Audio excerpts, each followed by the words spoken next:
Bos-bos yang hobinya jajan biasanya ngabisin duit berapa nih? 5.000, 10.000? Ngeluarin duit segitu buat jajan emang gak kerasa ya bos, tapi buat penjual, recehan yang kita keluarin mendatangkan cuan, cuan, dan cuan.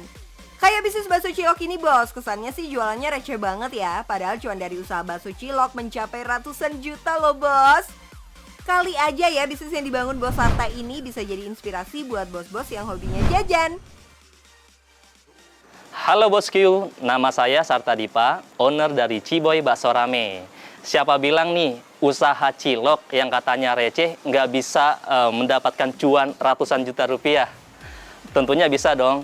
Bagaimana cara saya bisa mengembangkan usaha ini dan memberdayakan lebih dari 700 unit booth di area Jabodetabek? Biar nggak penasaran, mari kita intip dulu produksinya. 700 booth tersebar di seluruh Jabodetabek, otomatis cuan ngucur deras bos. Kalau dilihat dari umur, Bos Sarta ini memang masih muda ya bos. Kalau mau bisnis kuliner, biasanya kan anak muda milih makanan yang lagi tren. Terus kenapa ya malah memilih bisnis bakso cilok yang nggak ada modern-modernnya gitu? Saya memilih usaha cilok dan bakso karena sebelumnya saya meriset. Cilok dan bakso itu nggak mengenal cuaca ya. Baik itu cuaca dingin, cuaca panas gitu. Anak muda yang memilih bisnis makanan lawas biasanya juga pengen produknya tampil beda tuh, dikasih macam-macam isian atau topping yang aneh-aneh. Bakso Ciboy justru menawarkan cita rasa klasik, nggak pakai tambahan macam-macam dan diproses dengan cara sederhana. Tuh bos, yang otentik terbukti laris manis kan? Nggak perlu dikasih bahan-bahan kekinian yang justru merusak rasa. Saking otentiknya, semua proses produksi bakso cilok dilakukan secara manual. Padahal kan mesin buat bikin bakso udah banyak ya bos, ngapain sih repot-repot bikin pakai tangan? Ini produksinya masih manual ya, belum pakai mesin. Karena dulu sudah pernah kita pakai mesin, ternyata rasanya malah nggak bagus. Rasanya malah kurang enak. Ya, teksturnya gembos, udah gitu pecah rasanya. Oh, jadi gitu bos. Produksi pakai mesin memang lebih cepat dan hasilnya lebih banyak. Tapi kalau rasanya berubah ya percuma, bisa-bisa pelanggan malah kabur.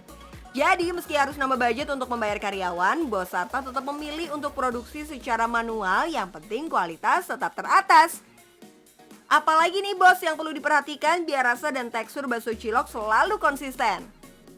Bos Sarta selalu memperhatikan kualitas bahan dan takaran. Resep rahasia ala Tempo dulu bisa bikin konsumen nostalgia sama jajanan masa kecil. Asal jangan keingetan mantan aja ya bos.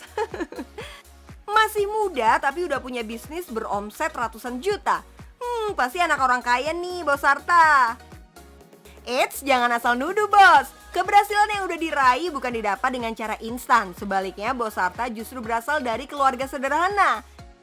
Makanya insting bisnis Bos Sarta udah terlatih sejak di bangku sekolah. Ibaratnya apa yang bisa dijual, ya dijual deh. Mulai dari usaha sablon hingga jualan di emperan untuk memenuhi kebutuhan hidupnya. Tahun 2016, akhirnya Bos Sarta mulai membuka kios bakso. Bentuk daripada upaya saya untuk memenuhi kebutuhan hidup ya. Karena saya berasal dari keluarga yang sangat sederhana. Orang tua saya hanyalah pedagang kecil ya. Dia jual cendol keliling. Sebelum buka kios bakso, Bos Sarta pernah bekerja sebagai marketing di sebuah bank swasta. Gara-gara sering keliling lapangan, Bos Sarta jadi kepikiran untuk membangun bisnis kemitraan. Langkah selanjutnya berlatih bikin bakso cilok sambil belajar cara mengembangkan booth agar tersebar ke seluruh Indonesia. Namanya bisnis nggak cuma butuh strategi marketing ya bos, harus ada yang pintar hitung-hitungan supaya menghasilkan cuan. Disinilah peran sang istri yang pernah bekerja sebagai akuntan. Suami fokus di pemasaran, istri fokus di keuangan. Ini sih judulnya duet maut ya bos. Saat memulai bisnis nggak gampang juga ya bos. Bukan cuma urusan penjualan aja yang bikin pusing, cibiran orang-orang juga bikin kepala pening. Untungnya Bos Sarta nggak baperan, jadi segala cibiran negatif pun diterabas. Dulu saya pernah direndahkan, kok seorang sarjana jualan cilok sih? Kok seorang sarjana mau sih usaha receh? Tapi hal itu menjadi pemicu saya untuk bangkit dan saya yakin bisnis ini bisa dikembangkan. Percaya diri dan optimis jadi bekal Bos Sarta menepis komentar-komentar negatif tentang usahanya ini. Intinya sih tahan banting ya bos. Berkat rasa optimisnya, bisnis cilok Bos Sarta makin berkembang dan menambah pundi-pundi uang. Waduh, luar biasa banget ya. Hanya dengan modal awal Rp500.000 untuk membuat 5 buah booth dari kayu, berkembang menjadi 20 dan bertambah terus hingga sekarang. Selama pandemi, bisnis kuliner makin menjamur. Pengurangan tenaga kerja bikin orang pada banting setir buka usaha kuliner. Artinya saingan juga makin ketat nih bos. Harus atur strategi marketing supaya bisa bertahan di tengah persaingan. Strategi marketing dengan gaya kemitraan jadi andalan dalam usaha bakso cilok. Dalam struktur kemitraan, Bos Sarta punya depo pengembang yang memegang wilayah kota se-Jabodetabek. Paket penawaran untuk bermitra dengan bakso Ciboy juga menarik nih. Hanya dengan Rp1.200.000 udah dapat satu booth dengan peralatan untuk merebus bakso, cup, paket bakso, serta bumbu dan sausnya. Di bawah depo ada agen yang mengelola para reseller di tiap kecamatan. Semuanya saling terhubung sehingga struktur kemitraannya kuat banget. Biar makin semangat, Bos Sarta juga memberikan reward kepada depo pengembang dan para agen nih. Terus Bos Sarta tinggal duduk manis aja dong terima cuan. Gak gitu ya bos, namanya mitra kalau lagi ada yang penjualannya sulit ya harus dibantu. Bahkan kalau ada reseller yang ordernya mulai menurun, Bos Sarta turun tangan biar penjualannya meningkat lagi.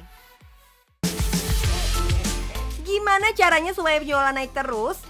Ini nih trik yang dilakukan Bos Sarta. Memasarkan produk melalui sosial media Instagram, membuat konten YouTube, dan memasarkannya melalui door to door. Banyaknya permintaan seringkali bikin Bos Sarta mulai kewalahan nih bos, apalagi kalau karyawannya ada yang sakit. Otomatis Bos Sarta harus tetap turun tangan buat backup karyawannya. Apalagi akhir-akhir ini permintaan semakin bertambah dari yang biasanya produksi 500 kg bakso cilok, naik jadi 600 kg bakso cilok per hari.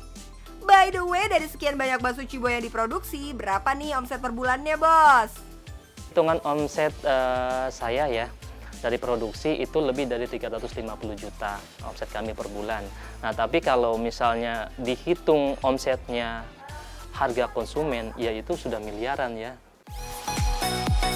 Dahsyat, ini dia yang namanya usaha remeh-temeh tapi cuannya nggak receh, bos. Ya, buat teman-teman yang katanya usahanya receh nih, ya jangan berkecil hati. Karena dari usaha receh kalau di-maintain dengan sistem dan pengelolaan yang baik, tentunya yang tadi receh bisa menghadirkan cuan-cuan ratusan juta rupiah. Yang penting cuan, bos.